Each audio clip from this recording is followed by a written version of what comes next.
Rebecca, are we live on YouTube?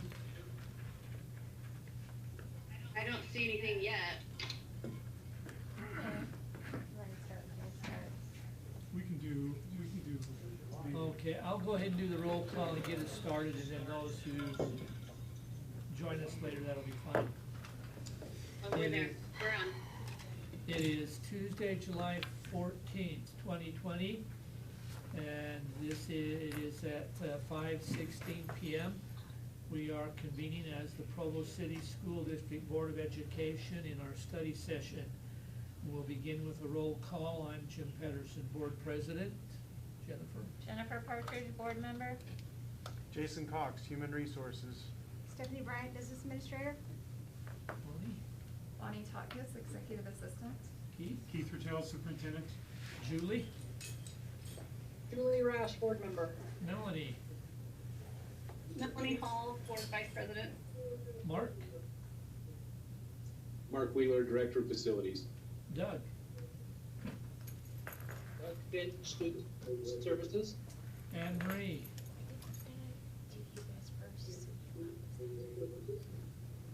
Here we got Anne Marie. Anne Marie.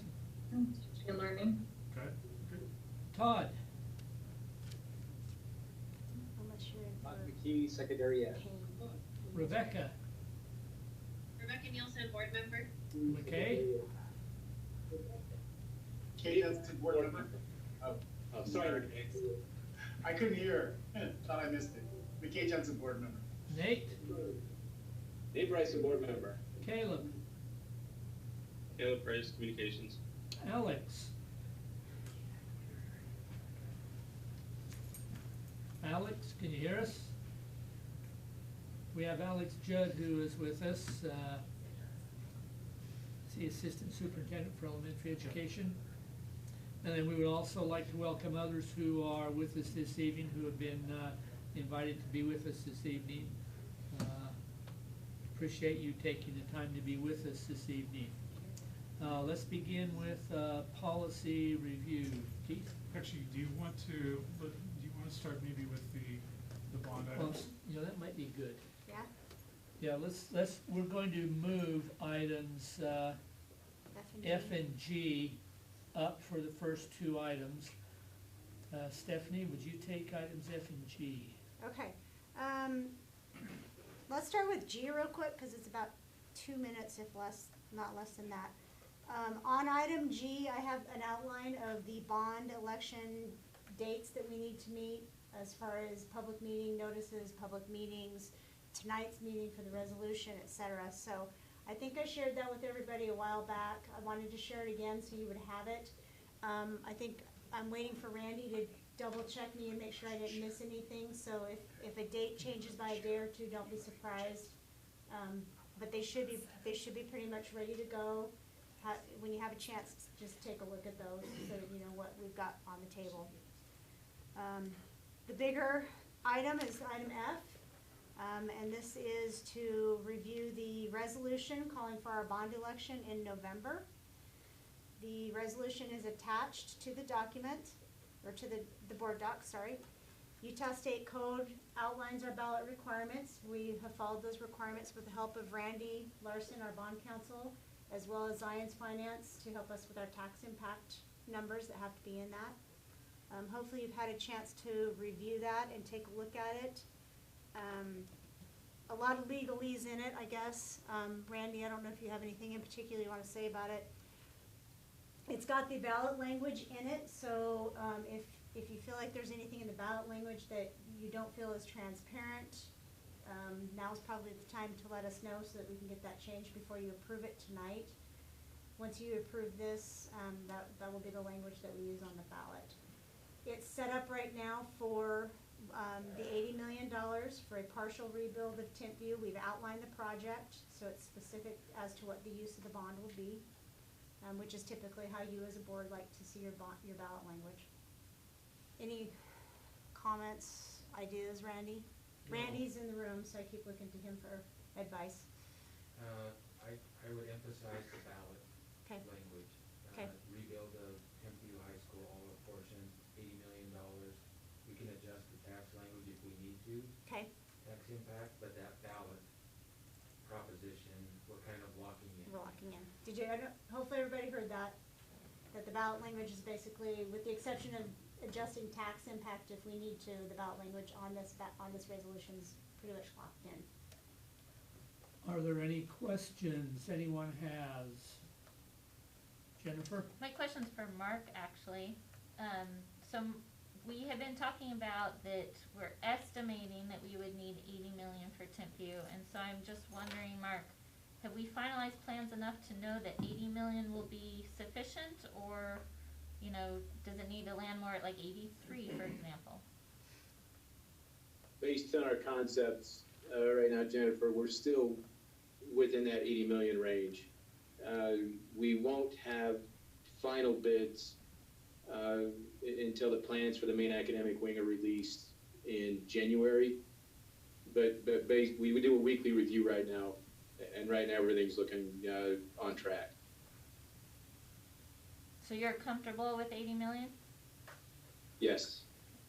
And just FYI, we did set this one up that we can, there's in code, we can legally take it's 2% premium, gentlemen, 2%.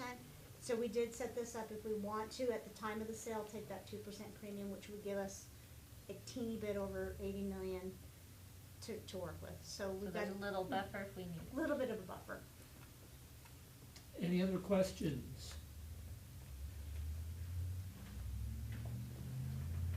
This- We will be This is- approving this evening. Yes, go ahead.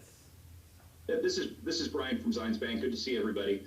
I just wanted to point out that the tax impact numbers that we're using were based on some estimates that we made in the market at the time we last needed to get kind of numbers drilled down. That's been 5 or 6 weeks ago.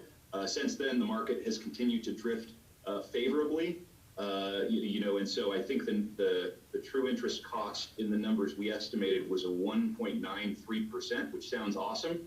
But actually, right now, we believe that your rate would be, if you were selling bonds today, would be 1.75 or even possibly lower. And so the market has been helpful and conducive, and that will, of course, help in the estimated tax impact and giving some confidence that things are a little bit better than we've been estimating. Even though we wouldn't necessarily go in and revise the tax impact language, we think that we can feel confident putting that tax impact number out there. Sometimes when we're estimating 6 months, 8 months in advance, we will actually add buffer to the rates because we don't want to overpromise and underdeliver to the constituents. But in this case, the rates that we used were solid, but we think the rates are even a little bit more solid now, which is a positive thing. That's great. It's good to hear. Good. Thank you, Brian. Any additional questions or concerns about the ballot language? Okay, so there is a formal approval in the business meeting at 7 o'clock, and there's a motion on that approval for you all to vote on. So, Okay. and if we don't have any other questions, I'm not gonna force these guys to stay and endure the pain of the rest of our meeting. Well, this could be the highlight of their week. I don't know. You don't know how often we do this, so you just let us know what you'd like us to do. We appreciate you taking the time to be with us, and it sounds like we're in good shape. So you are welcome to leave if you would like. Thank you. Okay, thank you. Thank you for your Thank you, work in gentlemen. helping us get here. Yep. Keith? Thank you. Thank you, Mark. Keith, let's drop back up to item C, the policy review. Policy review. So we have Appreciate two your time. Thanks for driving policies down. there before you. If you look in Board Docs, you'll see the policy series in 6,000, number 6170. This is one sentence that our business department has added to this existing policy. Every year, I must sign a set of assurances that goes to the State Board of Education.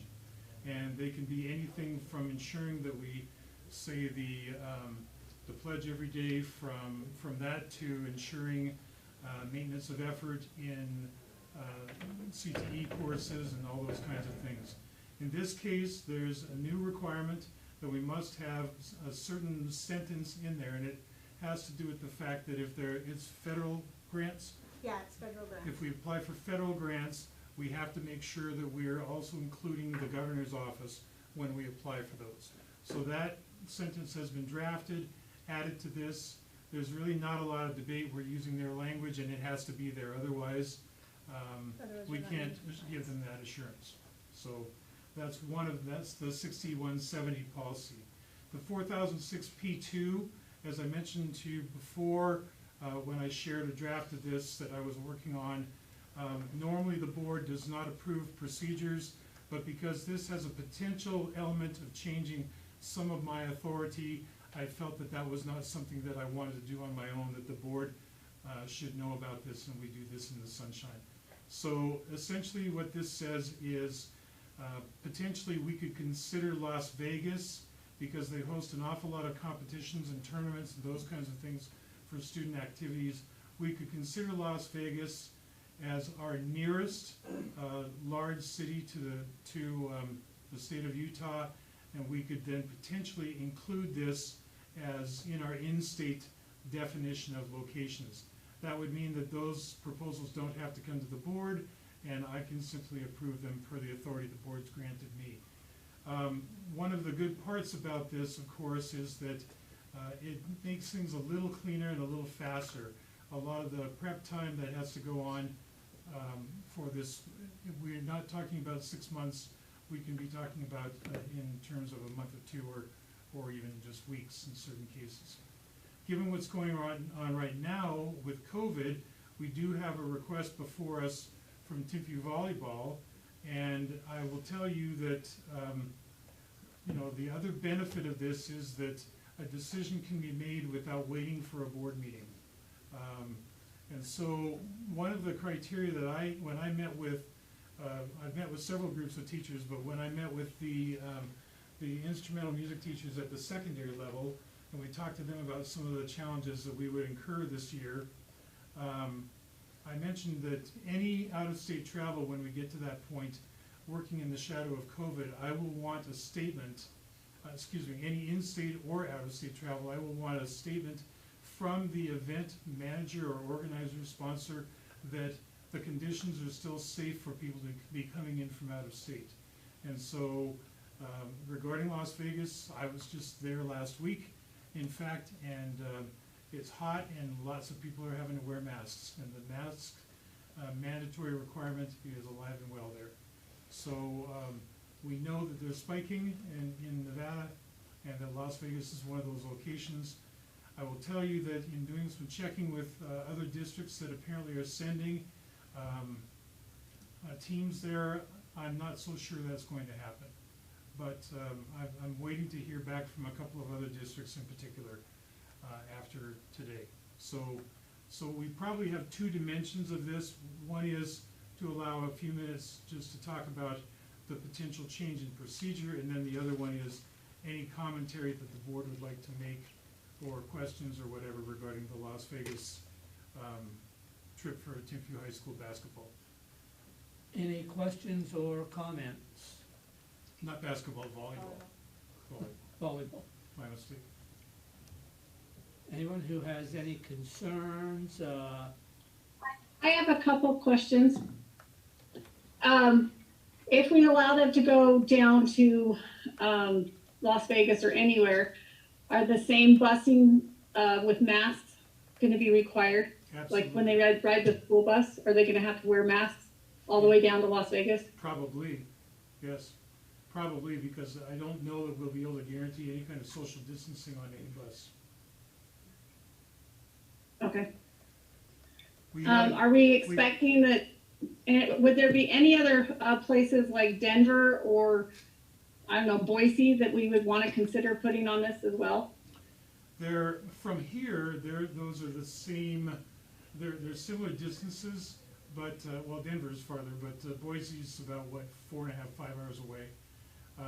It's similar, but right now, we don't see a lot of competitions in Boise. We see some, but the vast majority of the ones that our students and coaches and activity sponsors see are the ones in Las Vegas.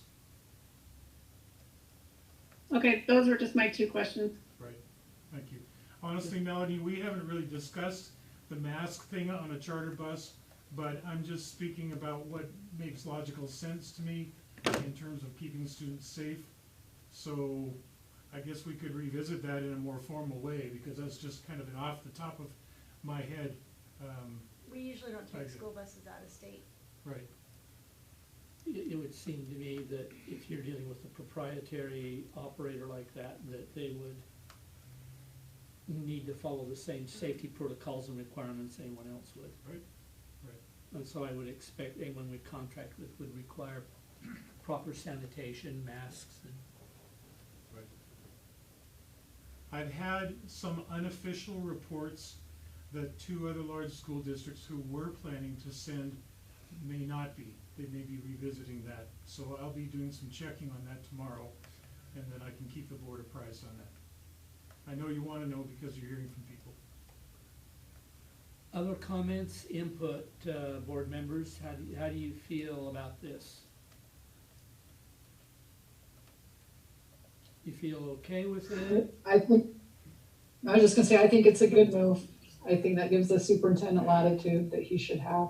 So, can also say as an Idaho girl, I don't expect a whole lot of teams wanting to go to Boise. So, I think we'll be all right there. I don't know if it helps or not, but in my previous district in Washington State, we regarded Portland, because it was right across the river, and we regarded Vancouver, BC as another location that we interpreted as in-state, even with the cross of an international border, because it was close enough that it just seemed to make sense. There are things that are held in both those locations that there were very common attendance opportunities for our students. Good.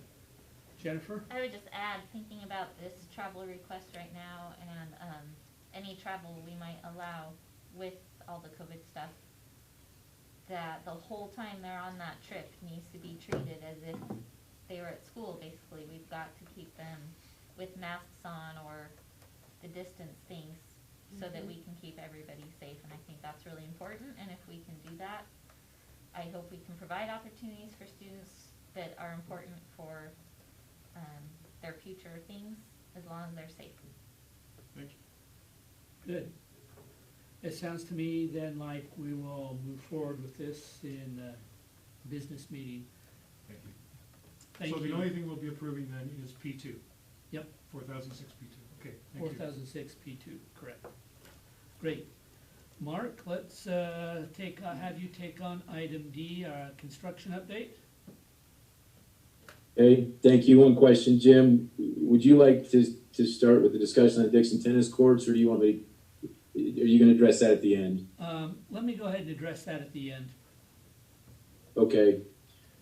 Keith, you have the document, the Timview High sequencing phasing that's part of board documents that you could project, or would you like me to share my screen?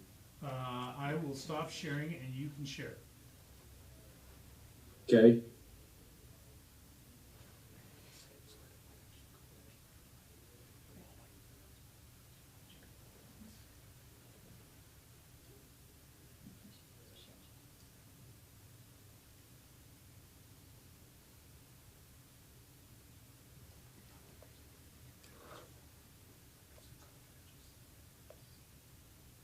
Everybody see that? No. No.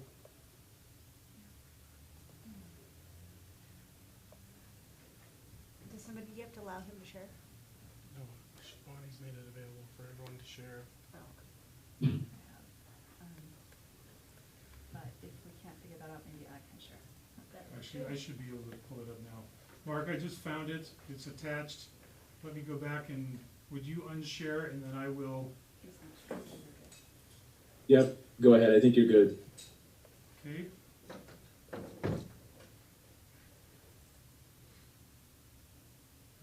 do it.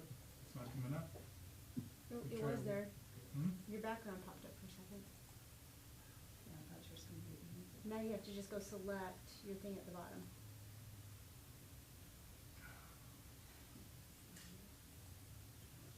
Okay. What do I have to do? That? You need to get what you want to share on your Whatever screen. you want to share, whether it's in that. Mark, why don't you just start? The pressure's on and So- I'm failing dismally. No problem. So what you guys have seen in the board documents is the newest sequencing for the Timpview High project. As always, let me know if you have any questions.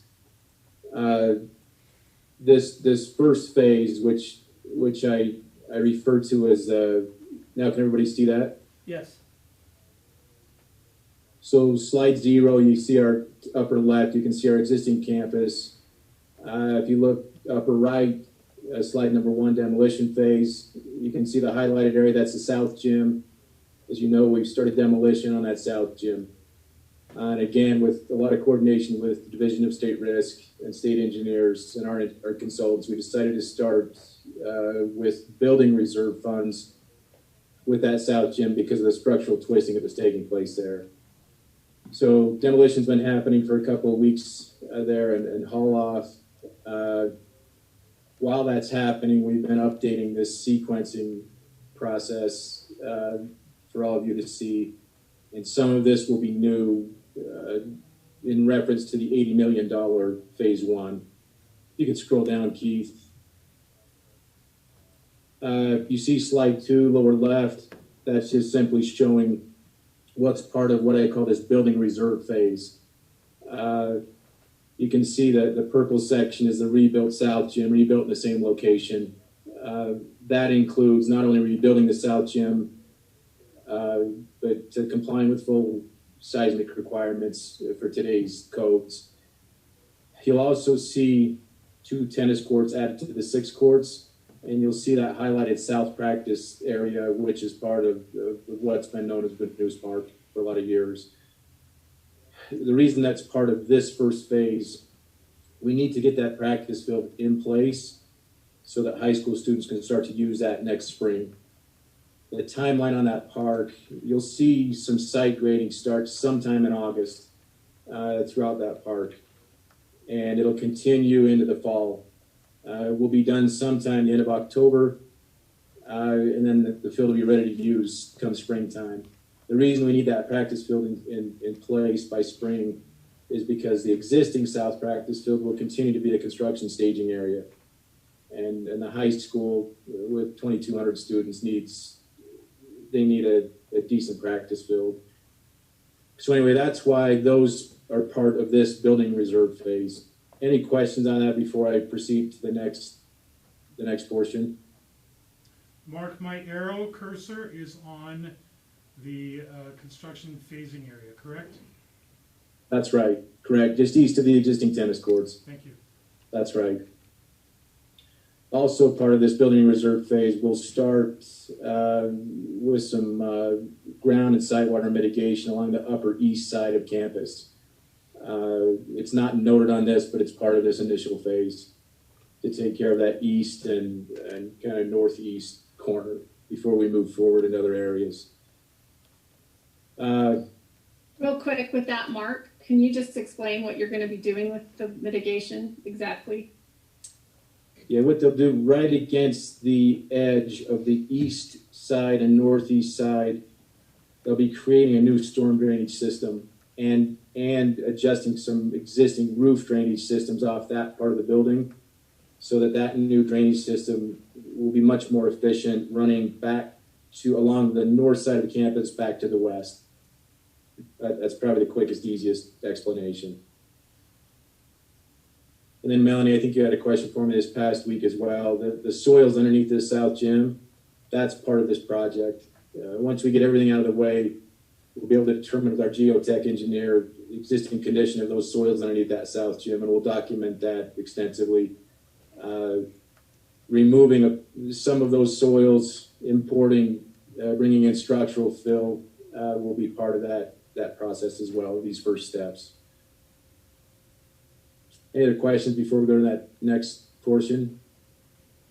Mark, I have one quick question. So that water mitigation is going to help with the problems we've been having with the soil issues, correct? That's the end result or the end hope of that? The end hope for this very first step, yes. So we'll continue with water and soils mitigation every step of the way. This just happens to be the first piece. Okay, thank you. Yeah. One thing I need to share with the neighborhood, share as well in the Timpview area and some of the neighbors, the while the playground by Manus Park will stay as is long-term, and we'll eventually place a fence around that for long-term. When we start this South Practice Field project, between about mid-August and into the fall, we have to block off that area just for safety reasons, for construction purposes. So that playground won't be available at least during that timeline. And then once we're out of the way, it'll be back to normal. It'll be fenced and available for public use once we're out of the way there. Slide 3 begins some adjustments that you have not seen before. And again, going back to your question, Jennifer, all of this still falls within the $80 million number. You can see where Keith's cursor is right there to the left, Keith. That's our existing, go back to the left there to the north, Keith. Yeah, right there. That's our existing commons area. We previously were not going to disrupt that. If you remember one of the early concepts, we're going to place a 3-story academic wing completely along the north side of the campus. With this new layout, which will be part of the main project and part of what's being requested in the bond in November, that we will turn, if you can scroll down, Keith, to the next page. Look on the upper left there, you guys in purple. The new academic wing, instead of being an island along the north side, we've turned it in to where that existing North Commons area. It helps us make a better tie-in, improve that entrance and commons area that tie into that front office area. So, and the other purple area, a little bit further to your right, Keith, right there. What that'll be, you guys, right now, if you walk down in that area, that's just a paved area that you can walk out of the south side of the Thunderdome over towards the weight room. That will have new structure in that space, which will accommodate several things. Some SPED classes, some PE classes. We took advantage of that dead area right there to fit a piece of the puzzle in and improve that area. The other area between the south gym and the north gym, just next to that purple area, that will be part of a renovated seismic upgrade of some PE lockers and some other areas. So those structures will stay the same. They'll just be seismic upgraded and interior renovations. Any questions on that slide before I go to slide 5? Mark, I've got a quick question. So with the change in the design for the academic wing there, are we sacrificing or adding or keeping about the same amount of space as was on the last plan? Correct. Yep. We're still meeting all the programming requests that we reviewed through last year. So we're still meeting all the current needs with some space for growth long term.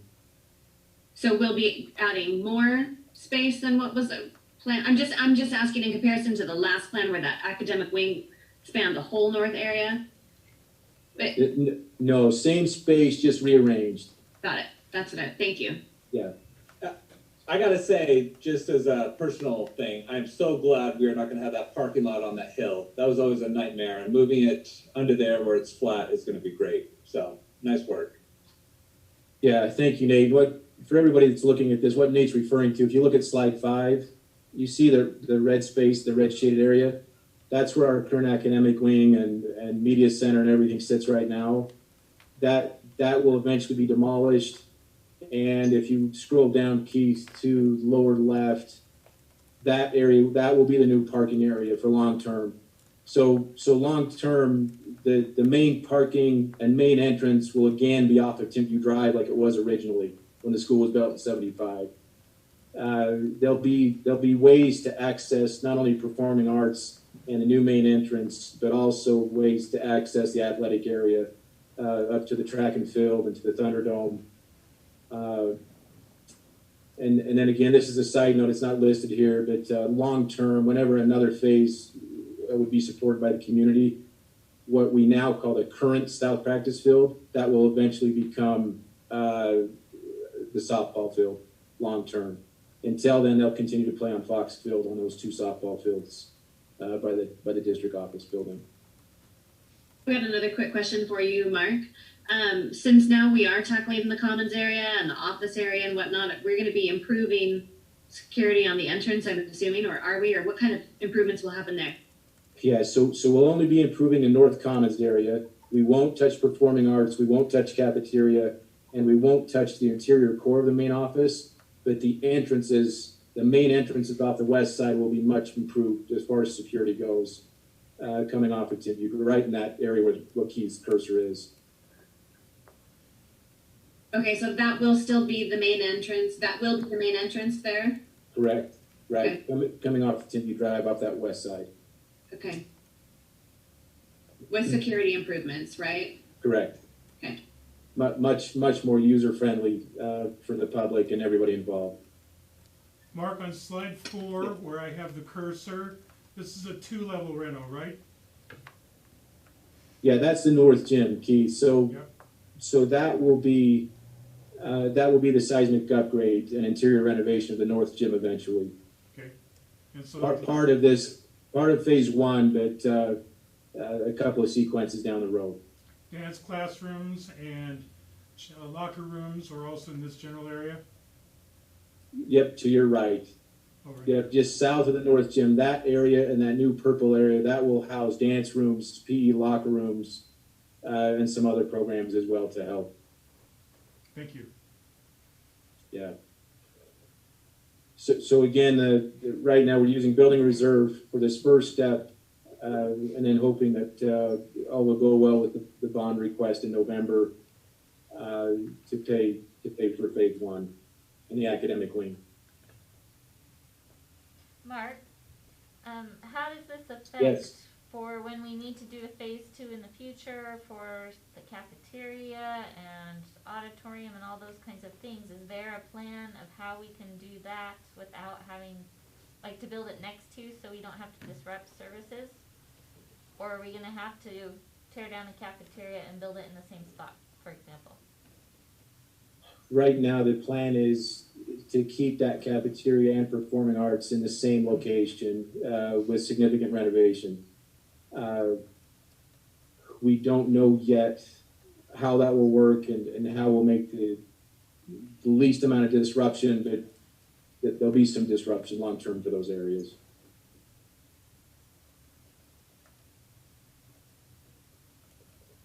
Are there any other It's, questions board members have? Mark, continue.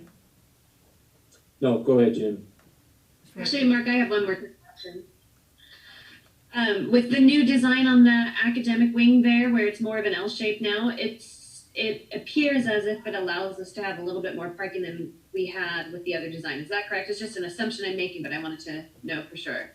Does that allow Dan to have more parking than was planned? More parking and more user-friendly parking. Okay, excellent. Okay, any other questions about Timpview? Okay. A couple other things as far as construction goes. We've been receiving a lot of questions related to COVID-19 planning, specific to HVAC systems, mechanical systems, and air filtration, drinking fountains, and things like that. I'll share a study with you guys later this week. It's probably the best, most comprehensive study I've found over the past couple of months. It addresses every one of the components that you look at when you manage a mechanical system, and you look at what's being talked about nationwide, from air purification systems to UV light systems, air filtration, requirements from what's called ASHRAE, which is the American Society of Heating, Refrigeration, Air Conditioning Engineers. I talk about ventilation, exhaust, and all those things. I want to share, there are a lot of things that are being marketed right now to school districts, and not only in Utah, but nationwide. And this study that I'm referring to, I think this that I'm going to read to you right now is probably the most important part of that entire study. It says, it is important to note that there is no substitute for regular surface cleaning, disinfection, hand sanitation, and social distancing. The HVAC system plays only a part in protecting occupants. And I also think it's important to share that when we're in these schools, we have much better air exchange and HVAC systems than we experience in our homes. The air exchange rate is just at a much, much higher level, much more required in a K-12 school than what anybody would experience in their home. So I just wanted to share that. When I share that, it doesn't mean that we're not always looking at options and potential things to help us, but we're getting bombarded with right now with a lot of what I call fear marketing. And we've got to be very careful not to take the wrong step. That could be an expensive mistake.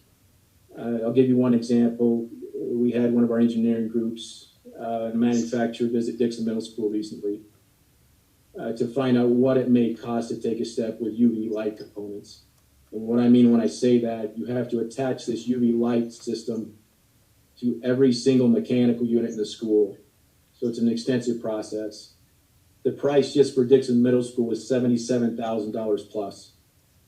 That does not include changing out every single UV light bulb once a year, once you have those in place. And as you study those systems, nowhere do you find the sentence, this system is guaranteed to kill the COVID-19 virus. You don't find that statement in any of the data. They come close in some places saying it helps and phrasing like it could prevent, things like that, but nowhere is there any proven data that it helps. Anyway, that's one example. Any questions about those systems before I go to the next? I have a quick question, Mark. My question is with the HVAC system, do we use the economizer where we are recirculating it all the time? Have we thought about maybe turning that off to get more fresh air in? We use those all the times in our buildings. There's a lot of times early morning, for example, in the summers, good weather times, we will open up those outside air dampeners and we will bring all kinds of fresh air first thing in the morning. It helps cool the building first thing, helps bring in as much fresh air as possible, and helps us what we call glide for a while until we have to turn on the chiller portion. And so that's one area that we're always looking at on how to create better exchange with outdoor situations. One thing to remember too, just a caution with that, whenever we do mold tests with our environmental consultant, our mold count is always higher outside than it is in the building. So there's always a fine line to walk with that as well. Mark, we have a lot of buildings. With that exchange rate and just in ventilation, is there, you don't have to be specific, but there's bound to be differences between buildings. Is there any, do we have any concerns about any spots? There's two buildings we have to work the hardest at maintaining a reasonable level of air exchange, and it happens to be Dixon and Wasatch. Those are the two. Thank you. Yeah. Also, just as a side note, we replace on a regular basis the filtration systems on a quarterly basis. We've been doing that for years. You'll hear a lot of talk about, it's called a MERV 13 filter rating. MERV stands for minimum efficiency reporting value. We use as a normal process MERV 10 ratings. You step into a different level with the MERV 13, you step into a different level with HEPA filters, and there's a lot of variables involved with that process.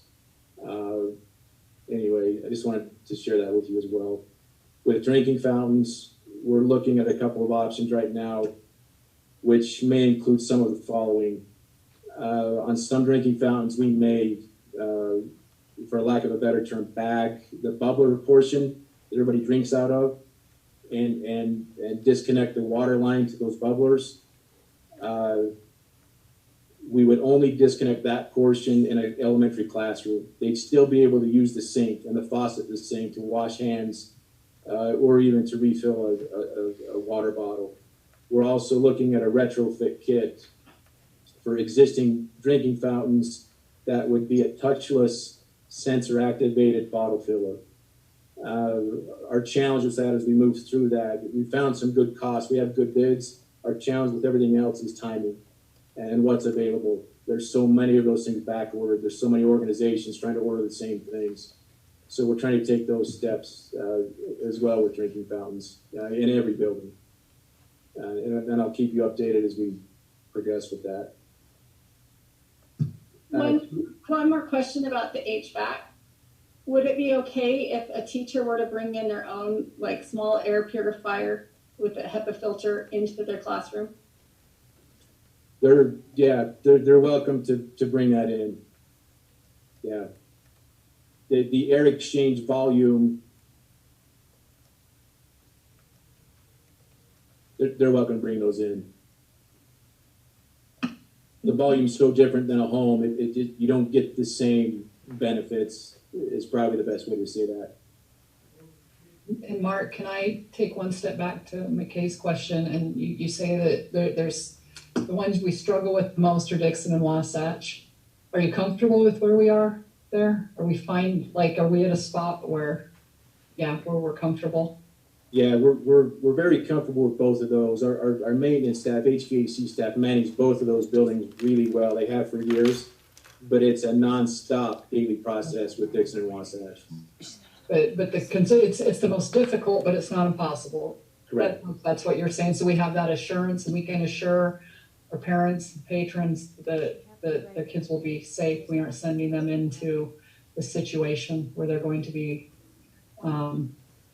in danger more so than anybody's comfortable with. Yep, that's correct. It's just when I say it's just not the same as like our Rock Canyon or Suntec, you're right. Not the same newer systems. It just takes a lot more attention. It's more effort, but not impossible to do. I just want to be clear on that. Okay. Right. Thank you. Yep. Thank you.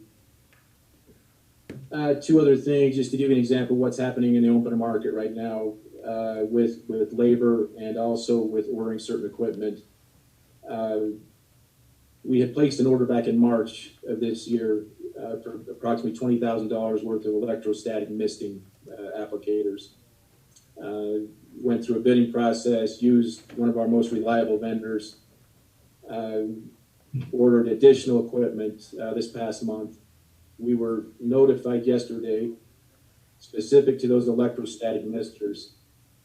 Another group stepped in, contacted this vendor, bought 300,000 units at more than double the price. And what it did, it bumped all of their normal clients. And so it's one of the challenges we're dealing with the open market and what's happening not only throughout Utah, but nationwide. As far as labor goes, we worked with Stephanie and the business department to create a model to hire more Assistant 1 sweepers to help keep up with the increased needs of disinfection when school starts. Based on that model, we need about 82 more people to help us just keep up, and this is district-wide.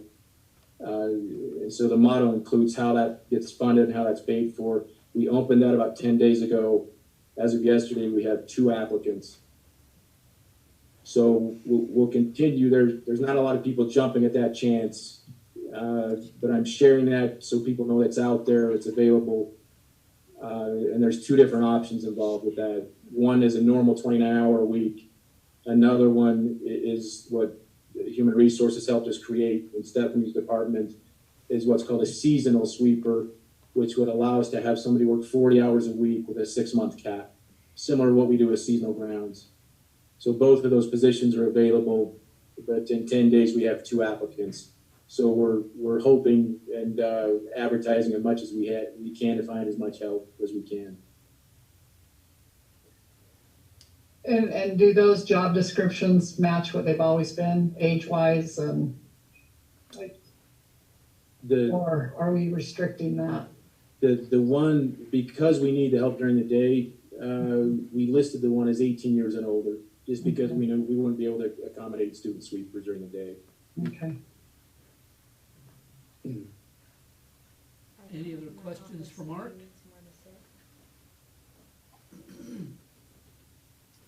Mark, are we down to my point now? Yes. Yep. Go ahead, Jim. Maybe I'd just like to share with everyone that over the last month or so, I have been visiting with a number of individuals in my area who are concerned about potential replacement of the tennis courts at Dixon Middle School. We realize that they're aging out, that something will need to be done at some point.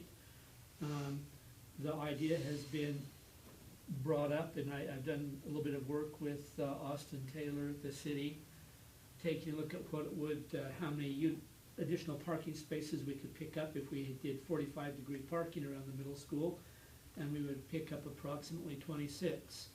And Mark, I think the information you sent to me today said if we replaced those tennis courts with parking, we would pick up approximately 47 spaces.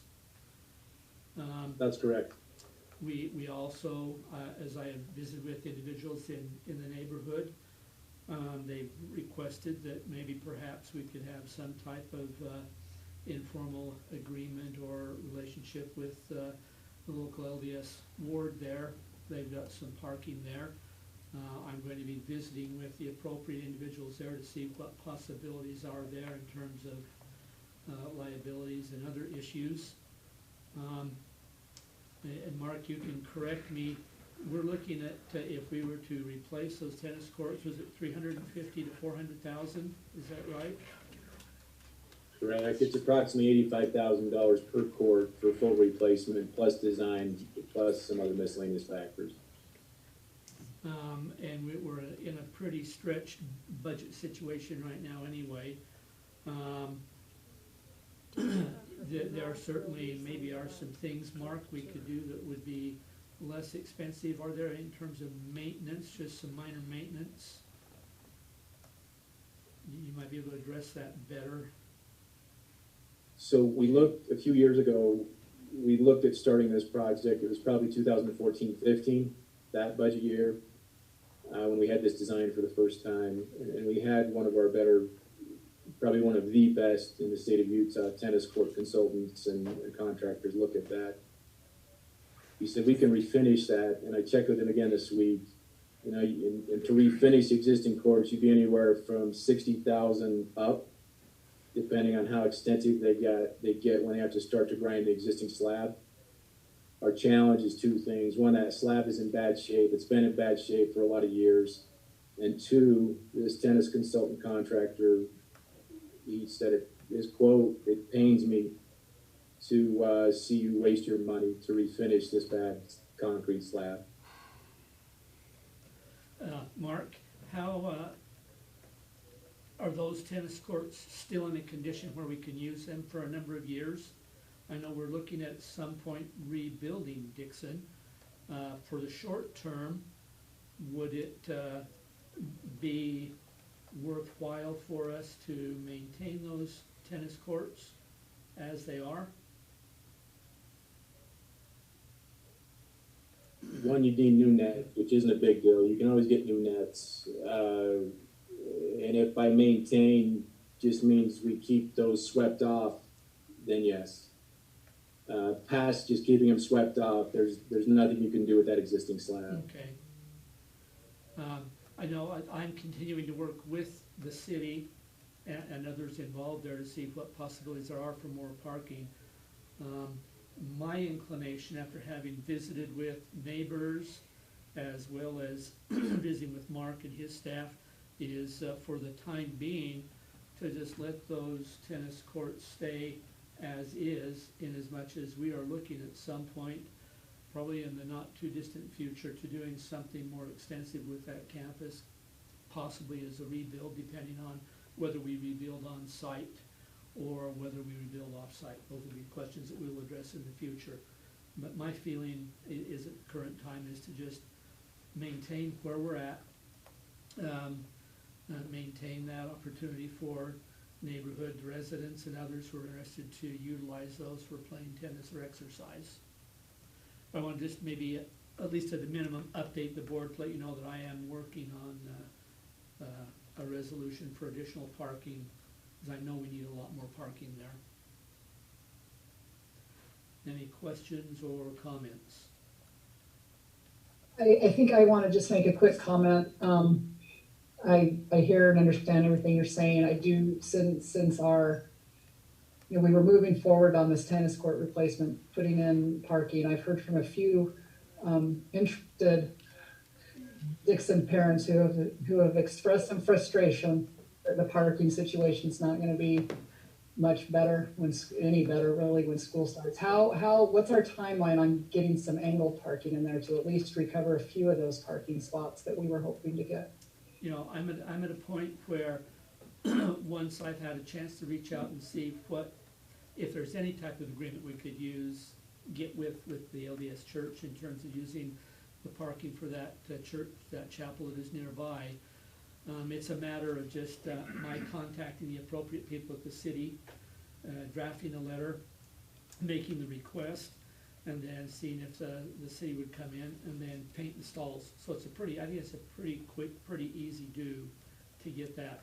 Probably the biggest frustration there is that, of course, we've got on the southern end of the building, we've got bus drop-off and pickup, and then over on the southwest side, just off of the cafeteria, we've got that same thing with bus drop-off and pickup of students.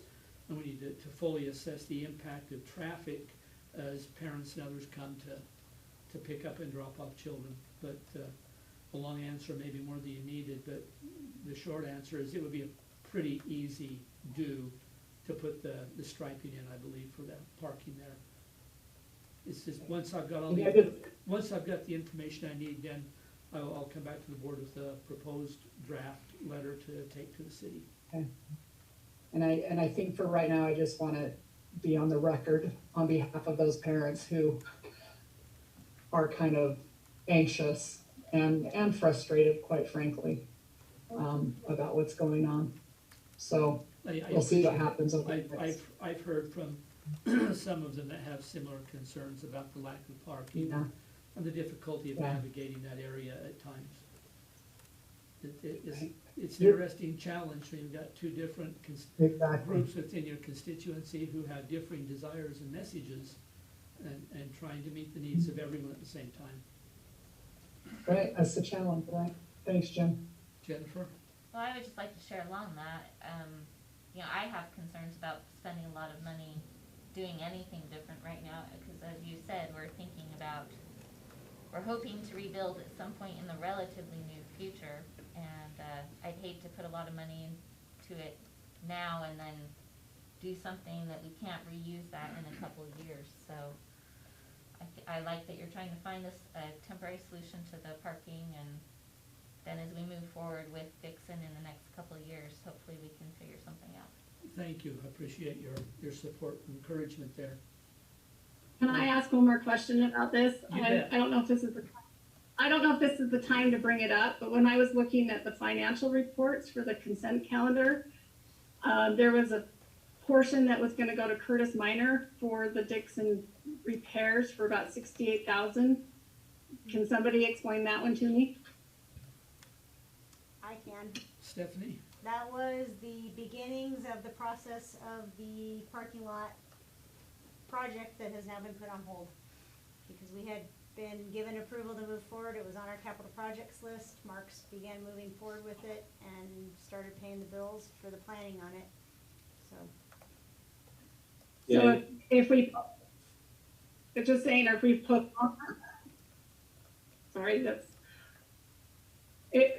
postpone it, are we out that $68,000?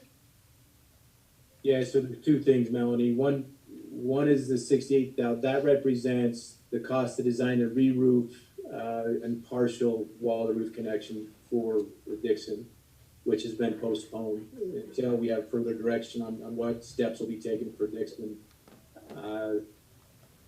as well as Wasatch. There was another expense from Ensign Engineering specific to the parking lot designs. That's my bad. I got that incorrect on the warrant report, then I'll correct that. So it sounds like then there's not a major financial impact. Small amount for Ensign and Design. If I remember right, I can't remember the exact amount for Ensign Engineering, but to answer your other question, yes, that's paid and done. So we have a design, it's just sitting and waiting until another step's taken. I've got a quick question for you, Mark. At some point along the way, I feel like there's been some discussion of possibly having to bring in portables to Dixon due to the growth there. Is it possible we'd have to proceed with the project just to make space to bring in portables? Is that still on the horizon, or where are we there? So right now, there's no request for portables from Dixon. We're working with student services on possibly renovating the portable that IHC just moved out of for a focus group and some things like that. We do have portables scheduled, a 2-classroom portable scheduled for Sunset View, a 4-classroom pod scheduled for Timpview for the next 2.5 years for that project to help them, and then a dance room portable replacement for Centennial. Okay. And then also the portables for Westridge. Those will be on site sometime in September. Got it. It just seems to me that tennis court space could be really, really valuable if we ended up needing to bring portables in, or even with the renovation of that IHC one, if we're really tight on parking. It's just a thought. Yeah. So the IHC portable has been vacated, right? That clinic's no longer operating there on that campus? Correct. They moved everything out by June 19th. Okay, that's what I thought. And I just want to be sure I heard you right. We're already looking at portables at Sunset View. Yeah, there's been a request for the past several months for a 2-classroom portable at Sunset View. Fantastic. Thank you. Okay, Mark, thank you for all of your help on our construction and buildings maintenance there. And board members, thank you for your input on these items.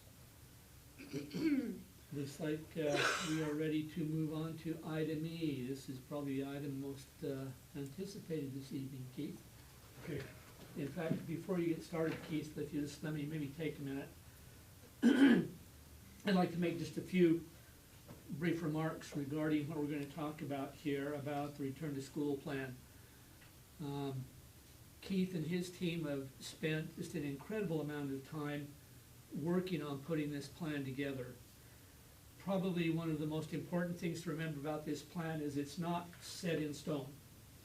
It's fluid. This is a living document, and there will almost certainly be changes that will be coming down from the state school board. There are a lot of things that are going to come into play here. As Keith talks about this plan this evening, realize that this is our best idea and best estimate at this point in time, given what we know right now. As you're aware, as you've seen, the rate of infection with COVID-19 can spike incredibly quick. Even if we're practicing good social distancing, wearing masks, there is still some type of a risk, and things can go up or down. As we talk about the options this evening, we'll be looking at things where there's a return to school, where there's a possibility of online school, where there might be a hybrid model. We'll be talking about the possibilities of workloads and impacts on teachers and instructors. And as I have had a chance to look at things, and based on my personal experience over the last, since March, the mid-March, I have lived exactly what a lot of Keith is going to talk about this evening. I migrated all of my courses at UVU to an online format. And for any teachers and instructional staff that may be listening, I understand exactly what the impact is going to be on you because I've experienced it firsthand. And it's not easy. It takes a lot more time. And for those of you in the public, I would like all of you to understand that the impact on faculty and administration and staff is exceptional. I found personally that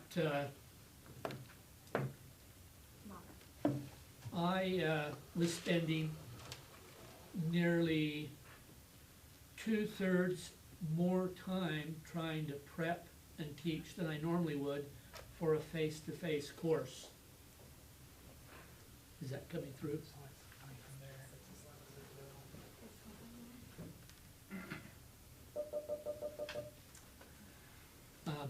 I found that the amount of work required of the staff is just exceptional.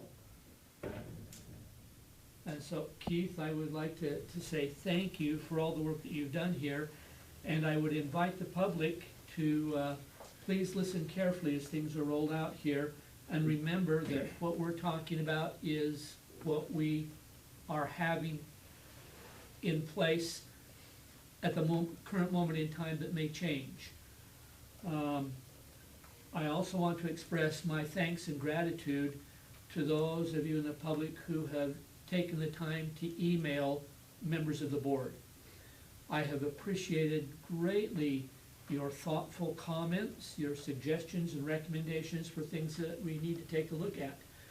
And I believe that as you take a look at what we present this evening, you will find that a lot of that is being addressed.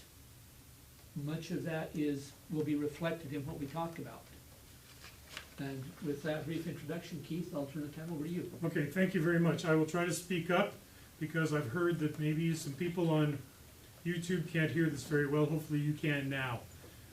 Somebody texted Board Member Partridge about the volume. If you could also text her again and let her know if you can hear me, that'd be very helpful.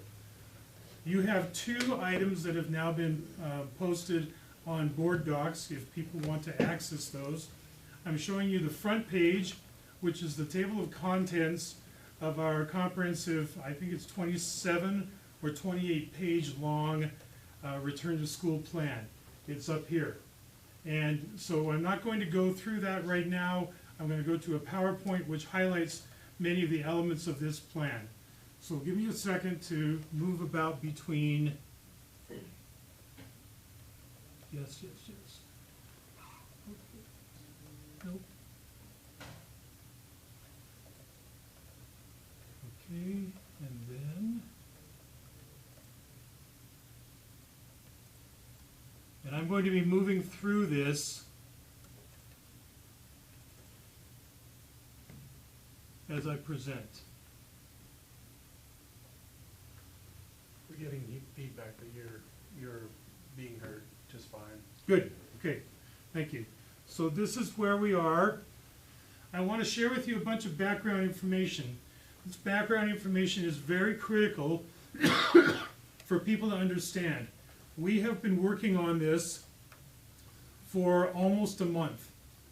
And honestly, I'm going to say some things. I'm not meaning to be critical because I know what it feels like to not have answers.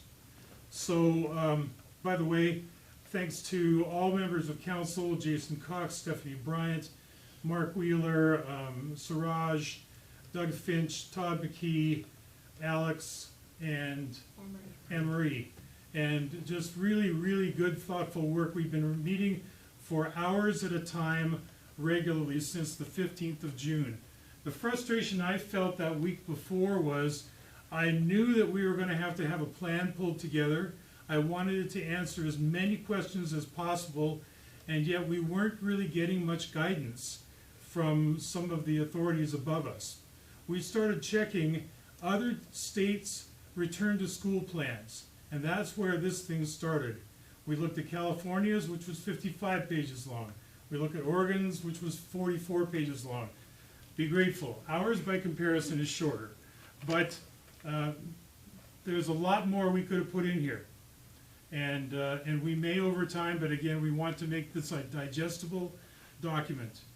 So, number one, back in May, we were having some conversations in a board meeting about what kinds of things were going on regarding return to school plans.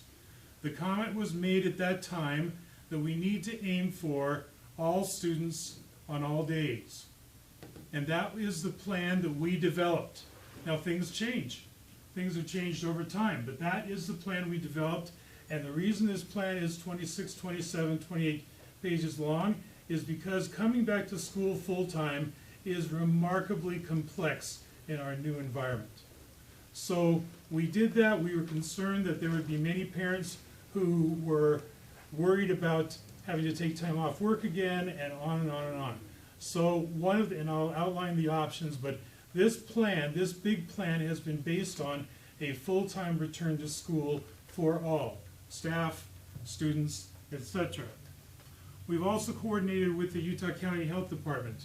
In fact, Suzanne Livingston, who attended another meeting with us this morning, is on her way here. She's just attended the Alpine School District meeting. She'll be here, and she'll be able to maybe address some issues that have come up. We've coordinated with neighboring districts. Honestly, we probably coordinate a little bit more with Nebo than we have with Alpine, but there has been coordination between all three. To some extent, that may be one of the reasons why you see some common language between our districts, because we are coordinating with them. We get good information, we share it with them, they share it with us, etc. So there's a good cooperative nature. We don't know everything.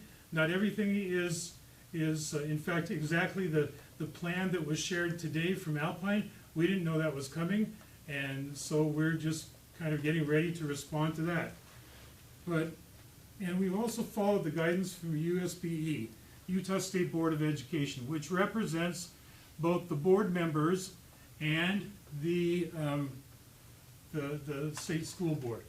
I want to show you some things. These are things that we have purchased. So, board members, each of you now have, and these are, we have one of these for every child and every employee in the district, and board members as well. This is a lanyard where you can hang on to your mask and you don't set it down and forget about it like I keep doing. So there's a lanyard and a Provo City School District mask. Let's see, who would I like to model this? I'm modeling for you. Stephanie, look at the camera, Stephanie. Oh, Okay. that was gonna happen. Casey? There we go. So we bought enough of these, children's sizes and adult sizes. We bought paper masks. Thank you very much. Good job on the modeling. Thank you. And My second career. yeah.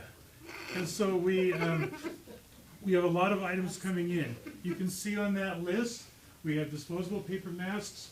We are buying a small number, not for every student and every staff member, but we bought a small number of face shields. We know that in certain cases, like ballroom dance at the high school, because it's a physical activity, we don't think that a face mask, a mask over your mouth, which will to some extent constrain your breathing, is the good move.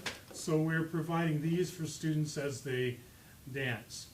They'll need to be able to breathe, they'll need to be able to socially distance. This will help with that. But we don't have enough of these for all students. Not all students need them. The health department about a month ago made a good reminder to us, or gave a good reminder to us, that these are not really for everybody.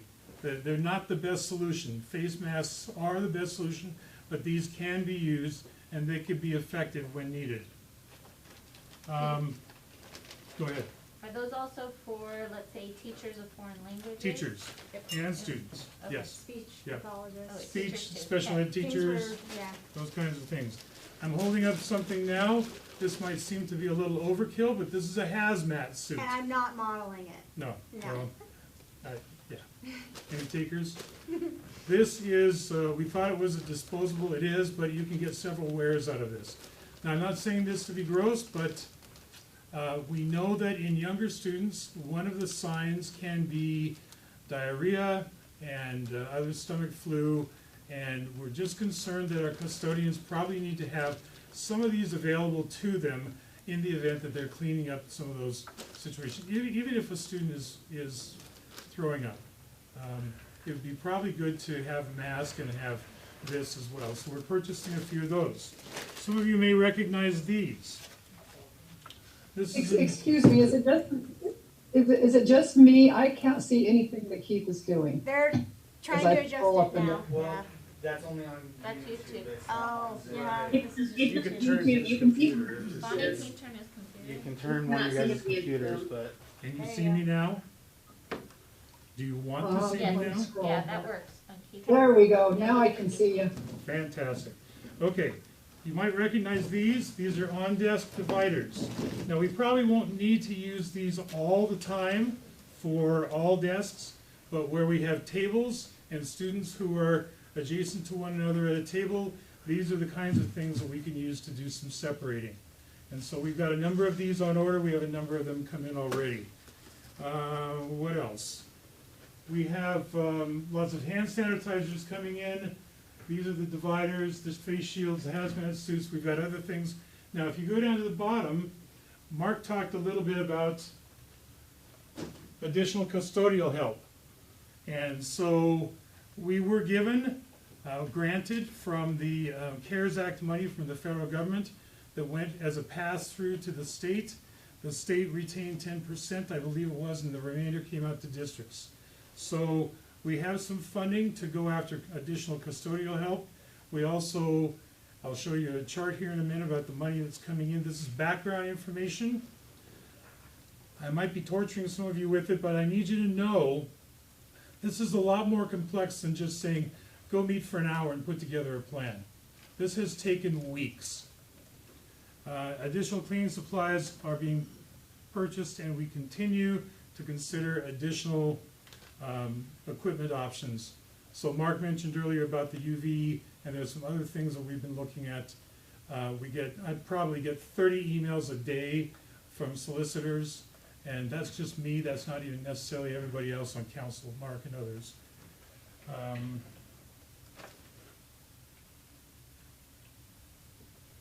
There we go. So this particular chart here is Stephanie's rendition of how we're using the COVID money, which has come to us from the federal government. COVID money was distributed to school districts in the state of Utah based on their Title I enrollments.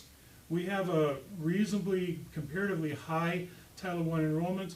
We got around $2 million. $2 million doesn't go very far when you're having to buy new Chromebooks, when you're having to buy additional time from teachers and other staff, when you're having to purchase all kinds of additional protective gear, and on and on and on. So this particular chart shows the priorities that we have had as a district council to get together and try to support safety and increased cleanliness within our schools. We also have to treat this as if, we are a school district. We want good learning to be going on. So one of the things we're doing is we're paying teachers an additional 12 hours of specific curriculum where they will become better than they have been in using the online resources that are available. In the event that we have to go to a full online situation in the future or something like that. So this is not in the written document, the back to school plan, but this and the written back to school plan will be posted on our website, if not later on tonight, then tomorrow morning.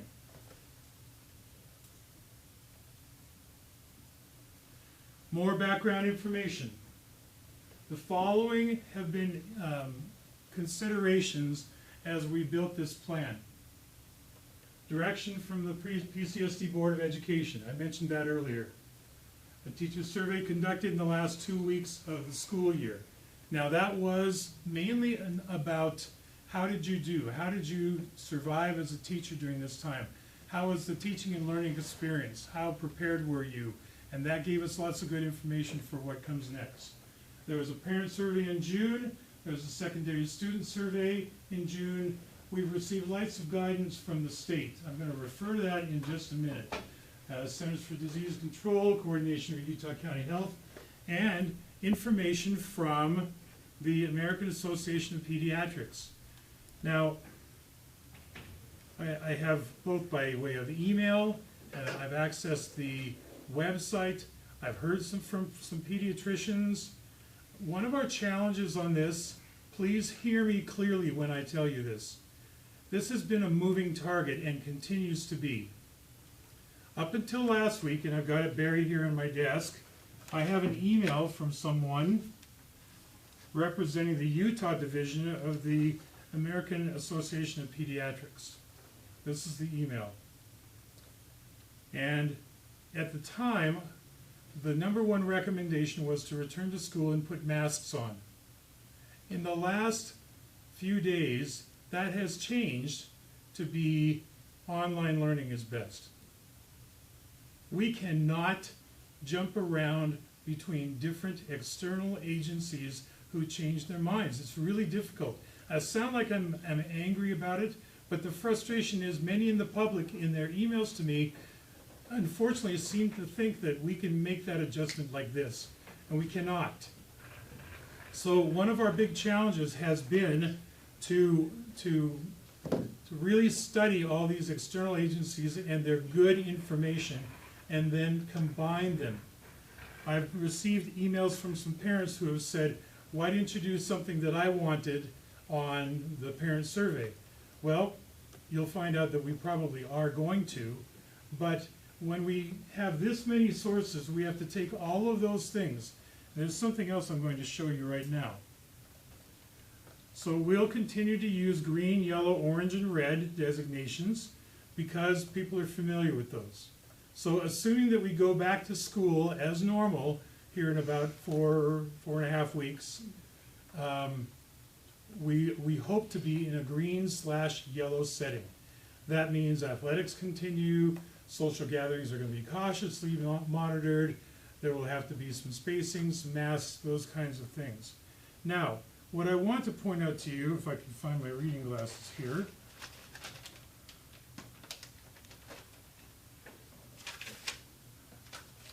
I'm holding up a document from the Utah State Board of Education. Again, I'm not meaning to be critical, but this is just showing how things have been changing.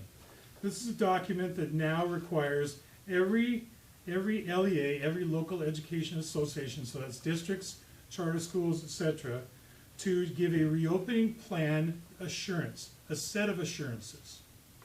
The number one item on this is repopulating the schools. So some people said sending kids back to school as if it were normal, as if it were a year ago, it was not the number one thing, and yet that's the plan you built.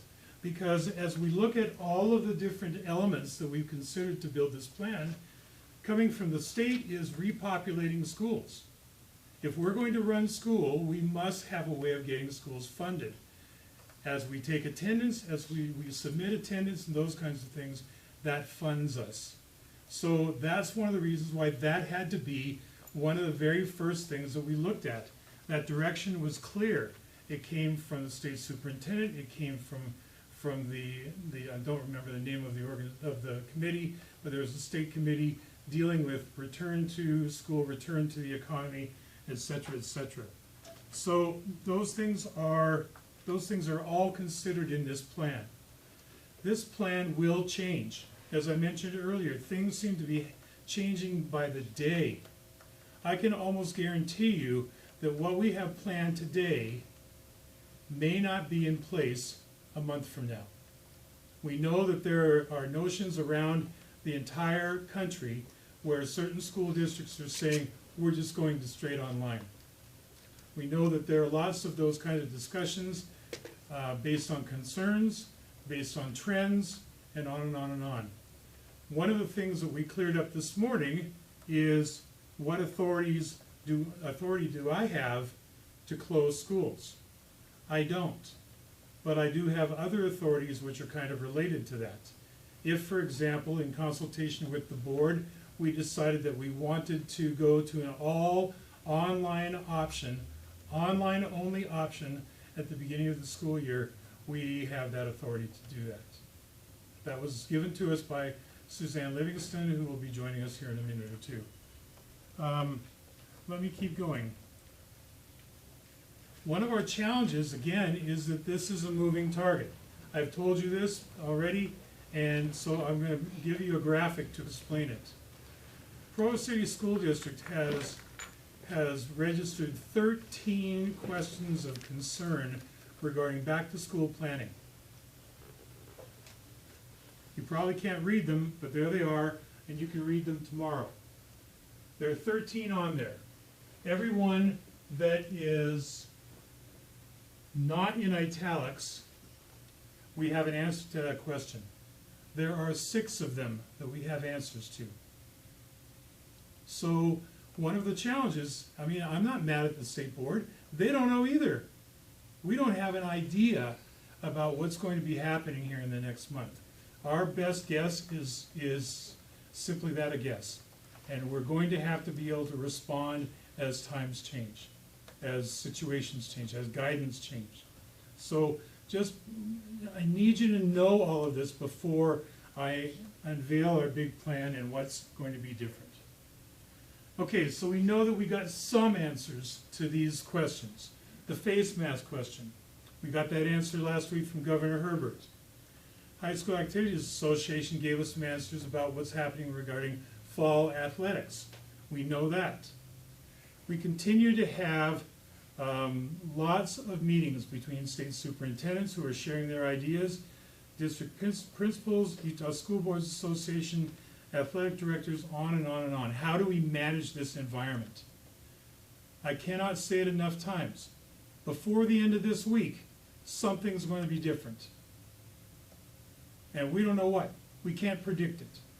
And so Suzanne Livingston just came in. She's joined us. Suzanne, what's your official title? I'm the Bureau Director over the school nurses for Very Utah good. County. Very good. Suzanne has been invaluable in giving us feedback on our plan and also in helping us navigate through a number of the challenges here. So we plan to offer 3 models of educational delivery.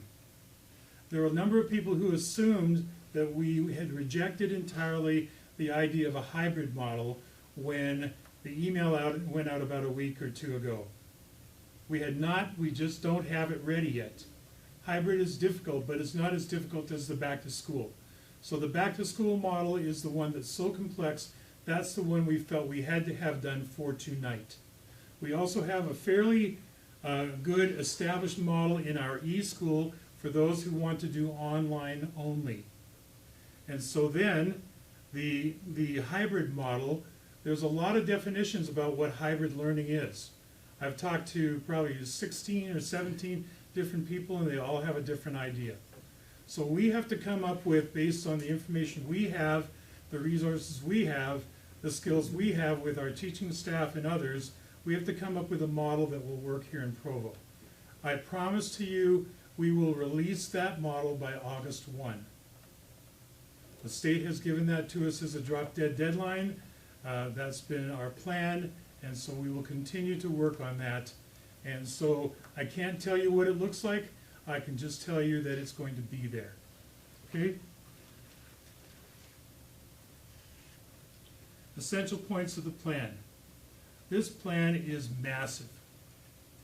I have seen plans from other districts which are, the page numbers are in single digits. Ours is a lot more than that. We've given a lot more information. There's a table of contents. We put the table of contents in there because I don't know that every parent is going to want to start with reading about transportation, but at some point you're going to want to. So now you know how to get to it. It's also very, very long. So please, at some time, take the opportunity to read it all the way through. The plan includes information for teachers as well as parents. I think you need to know, if you're a parent, I think you need to know what kinds of things we've done to prepare.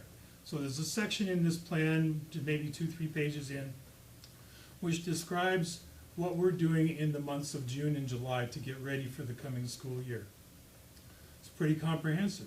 Everything from arranging professional development for teachers, to special ed testing, to arranging health checks, to distributing Chromebooks and purchasing Chromebooks, and on and on and on. Very comprehensive. Read that because it will answer a number of your questions. And then, as I've said already too many times, this plan is going to change, whether it's due to medical factors such as conditions worsen or improve, or there could be any number of other factors as well. What will be different? There is a mandated use of masks, social distancing, hand sanitizing, washing hands, restricted hours of building use. That's going to be significant. Even as we hire potentially 80 more custodians, we don't have custodians work through the night. So at some point, buildings are going to have to be closed. And that might impact some of the things that teachers, coaches, sponsors, on and on and on want to do. We put that in the hands of building principals to bring in ideas and work those things out with us, and those things will be understood by the time school begins. Large gatherings of students will be restricted until further notice. It's very much like every other plan that I've read. So that means probably no assemblies for a while.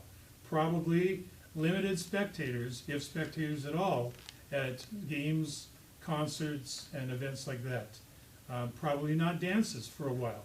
Those kinds of things are going to be restricted. These are very standard approaches in most districts. Hallways will be directionally marked. So just imagine us putting a middle line down the hallways. You see some of these in elementary schools at times, and you know, kids will walk down one side to get to a place, or they'll walk down the other side to get to a different place. And so that's what we're looking at. There has to be some way of dividing this. By the way, one of the resources that we've had to be able to access was something that the state board arranged for us, which was a meeting with Levitt and Associates. Levitt Associates. It's a medical consulting organization. They provided a lot of great detail on how the COVID virus spreads, what we can do about it, and then they pulled together a panel of individuals from around the state about things that schools must do to control the spread of COVID. We're worried about our students. We're really worried about our teachers, because adults tend to be more susceptible than students are. Closing schools is not an option that I have available, but if things continue to deteriorate, we may have to look at doing something related to online only. I can tell you one school district in the east that I'm following, they made the decision to push off the start of school until August 31st or September 1st, somewhere in that range, and until that time it's going to be all online. And I mean, that just happened today. These things are changing by the minute, it seems. Hallways will be directionally marked. Classrooms will need to be rearranged to allow for greater social distancing. This might be more to the teachers than it is to the students and the parents, but we're going to have to separate desks. Sometimes I walk into classrooms, and I'm not meaning to be critical, but there's a lot of ancillary stuff that has been added, like a little wood house, which is a nice thing for decor and for environment, culture in the room. But the more of those kinds of things that clutter up a teaching space, the harder it's going to be to socially distance. So those are the kind of the things that you can expect to see. I think I've got another one of these. Lunches will likely be sack lunches. One of the questions I asked was what will happen regarding the free lunch situation that we were able to do at the end of last year. I was told by the State Board of Education that that waiver that we got from the federal child nutrition programs, I don't know the name of it, that waiver takes us through until the end of August. We are petitioning, as are many other states, petitioning the federal government to extend that waiver. So I can tell you that that plan is in place through until the end of August. After the end of August, we don't know, but we're thinking that there will likely be an extension of that plan. Much larger custodial staff and much more deep cleaning and sanitizing. And then also greater structure in entering and exiting buildings. We're going to have door handles cleaned virtually every class, every passing time. We don't know right now whether or not we're going to entrust some of that to students or whether we're going to ask teachers to do that. We certainly have an abundance of hand sanitizer that will be all over the place. I'm almost done. Some bell schedule adjustments may need to occur. One of the ideas to avoid the clustering of students is to say, Mrs. Jones' class will leave for recess at 10:12. Mrs. Smith's class will leave for recess at 10:13, and those kinds of things. And then they'll come back at the same time. Outside grouping is a little less concerning than inside grouping. So that's what we're looking at doing.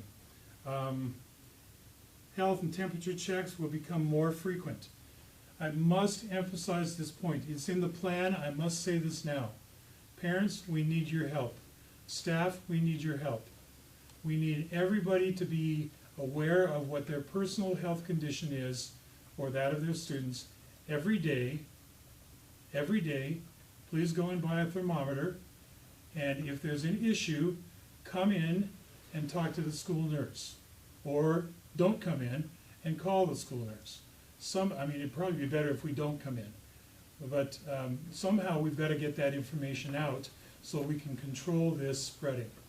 Please do not send your child to school, not just if they're not showing the symptoms, but if you know for a fact that they're showing evidence of being reasonably healthy. And that means temperature checks and the other things that are in our written plan. And then finally, building rentals will be limited or discontinued due to the cleaning costs. Think of it. Every event that's held in the schools, let's say it's a dance team from a local university, or a debate team from another local university, or this or that. Every time that room is used, it must be cleaned. We have set a standard that every room will be cleaned every day, sometimes more, so that the next day the school is clean and ready to receive students and staff. That's our standard. So to accomplish that, we have to, as I said earlier, at some point shut the school down, and that includes school-based activities and community-based activities. Those are going to be essential. Almost done. So what's next? What's next right now is you're going to read the plan. We're also going to finish our hybrid plan and then get that out to you by August 1. We're going to continue coordinating meetings with the Utah County Health Department and neighboring districts. We're going to continue to ask important questions that are essential to operating a school in whatever form is required at the time. I would imagine that there are several questions that are still coming that we haven't even thought of yet. So this is, I cannot tell you how difficult a project this has been. In my many years in administration, this is the hardest summer I've ever had. This is the hardest project I've ever taken on, because we cannot nail down the target. It continues to move. We will continue to monitor information and directives from governing agencies, whether it's the State Board of Education, health departments who are in an advisory guidance role, or others. We will continue to build plans to offer school even in if circumstances change. So let's say they change from now and the only way we can start school is to go full online. We'll build a plan to make that happen. We're developing an exemption form for students and staff who, due to health reasons, cannot wear a mask. We will need that exemption form on file. We will make sure that gets out and everybody knows about it, how to get it, how to submit it, and that way, if another student or a teacher or somebody says, why is little Susie not wearing a mask, we can point to an exemption form. We know that these things are going to happen. I was approached by a prominent individual in the community who I went to his restaurant, and he said, my son has asthma. He can't wear a mask.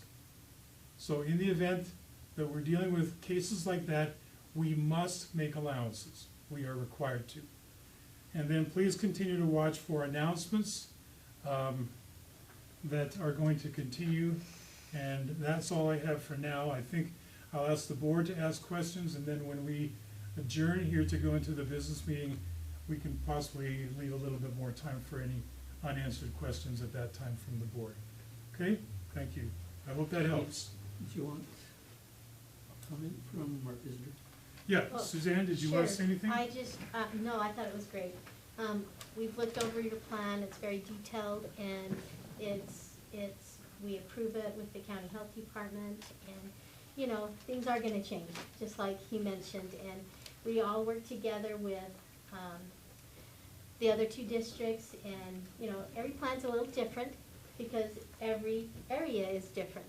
So what's best for Nebo is not gonna maybe be the best for Provo or for Alpine. So you've got an excellent group here, and appreciate all the work that he has done, the whole group, and finalizing the plan that's been brought to you. And so it's really good, excellent plan.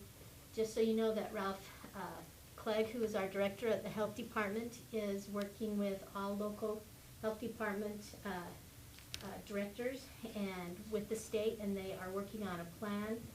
It should be finalized for if we have a positive case, what do we do? And we will still coordinate with all three districts on, well, if there is a positive case, what do we do now? Who do we work with in the classroom? How many kids maybe have been exposed, or what is the plan? And you will get that information and those guidelines as we work on that. Thank you. I should also mention that we are working on some frequently asked question documents, one for secondary that Todd McKee is taking the lead on, one for elementary that Alex is taking the lead on, and we will put those out probably within the next couple of weeks. There are some questions about precisely what Suzanne addressed here. What happens if a kid tests positive? What happens if a teacher is exposed to that? What does contact tracing look like, and all those kinds of things. So we have, here at the district office, we have an understanding about that, but we want to get that information in writing and out to you. That, that and a number of other questions that I know the public has. May I make one other comment? Absolutely. Just so that you know, Utah County is, all the school districts in Utah County are unique. Not all school districts contract with a local health department. And so we are lucky in this area that we are contracted with the local health department. And so we have Dr. Flinders, and we have our school nurses that I oversee all three school districts with all the nurses. And they're helping with contact tracing right now because they are also county employees. And they are working very hard, and they will be very well prepared when school starts to help with these kinds of questions. And they will have certain guidelines to help with those conditions. Thank you, Suzanne. You're welcome. Questions from board members? We've got about 7 minutes. That's it. I have lots of questions. Questions we have to go over, or go to. Can I start, I guess? Yes. A lot of people are asking about DLI. What happens if a DLI student elects to go online? That's something we do not yet have an answer for. Is that correct? That is correct. Okay, so that'll have to be forthcoming still then, I guess. Yes, And what we do know, Rebecca, is that our eSchool program does not give the complete DLI experience. You can learn about languages on eSchool, but of course, not having in-person, face-to-face talking, formation of words and inflections, it's a hard thing to accomplish in that kind of setting. We have also asked the state board to get us answers about how do we better serve students in either a hybrid or an online-only model for DLI classes, and we have not received an answer on that yet. Okay, thank you. We also have a lot of concerned teachers, some teachers that are very concerned about going back in the classroom. But I know with our online model, some teachers are going to be assigned exclusively to work online. So can a teacher elect to work solely online if they do not want to go back into a classroom? I think I'll have Jason answer that. He and I just talked about that today. So we'll be working with teachers who have those concerns on a one-on-one basis. We'll have them work with us on kind of like an ADA process of being able to help us understand their concerns, an interactive process where we then determine whether or not we can have them return to the class or that they will be working with us in an online setting. So that is really something where we would like to work with them individually as they have those concerns and they reach out to us where we can work through that process kind of one-on-one. Okay. Awesome, thank you. Also, I see this, I've seen this on the YouTube channel, on the live broadcast multiple times, and I've taught it myself, and I know lots of people have emailed me this, and it sounds like we don't have an official protocol yet, that we're waiting for the health department, but I just want to clarify the actual shutdown protocol. What happens if we have a case in a classroom, or if someone's been exposed to a case at home, or all those scenarios, that whole protocol is still being formulated by the health department. Well, and that's a lot of it forthcoming. Is that correct? A lot of it is really depending on the case. It's a case-by-case kind of situation. The contact tracing is what the health department leads on. And that, they're gonna have to coordinate with us to get information, the information we have that has been shared with us, and then they'll continue on that. Anything else? Yes, it would be a case by case. And I'm working on having a team that we have even in emergency cases, like a person from the environmental health, epidemiology, myself, the director of nursing herself, and Ralph and Dr. Flinders, and we would take it as a case-by-case situation if really not really shutting down the school. It's if maybe a school or maybe a classroom, whatever, needs to be put online for a period of time, or 2 weeks, or maybe a month, or like you were at the end of February, you know, everybody had to go online school. You know, it really does depend on the cases and what happens. So so to be clear, it'll be evaluated on a case-by-case basis. Yes. Okay. The health That helps department, clarify that. the health department And to has be established. clear, that the school district says, we're reporting a case, and the health department will say, this is what will need to happen, and we will do precisely what they say. Is that correct? That is correct. Yes. And so there is the possibility then that we may shut down just a classroom or just a school, etc. We're not anticipating exactly what happened last year, even though that is a possibility, but there's other ways that shutdowns may happen, correct? Correct, yeah. Okay, awesome. But Rebecca, I'm not promising anything at this point, because, I mean, if this thing spikes out of control, we may be back to shutting down the entire district. If it doesn't spike out of control and is more localized, then we'll deal with those situations as they arise. Okay. As far as attendance goes, we're in the plan, we're encouraging people to err on the side of caution and keep their children home if they are sick or running a fever or whatnot. So my question with attendance is, what happens to kids who are home more than the 10 days that's kind of allowed with a state rule? Pretty sure McKay knows the answer to that one, but I can answer it if he doesn't.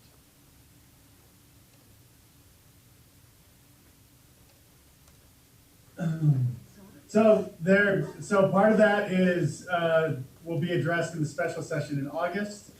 Part of that comes up for debate in the next. Bear in mind that right now in our district that attendance cannot be included in the grade. So right now every district is asking questions about to ensure funding. I feel fairly confident that funding will be assured. As far as that 10-day rule and everything else, they're looking at the 180, 990, all those things, because every district is currently making promises about online learning, about online full-time, and all these things. And so getting that into the bureaucratic calendar, but everyone understands the problem. I think it's important for our parents to know that the district has to do a good job, a miraculous job in communicating what the conditions at the school will be, what we can offer, that the district will have a plan, but actually every parent will need a plan. What they feel comfortable with, what they want to do. Also, every employee will need a plan.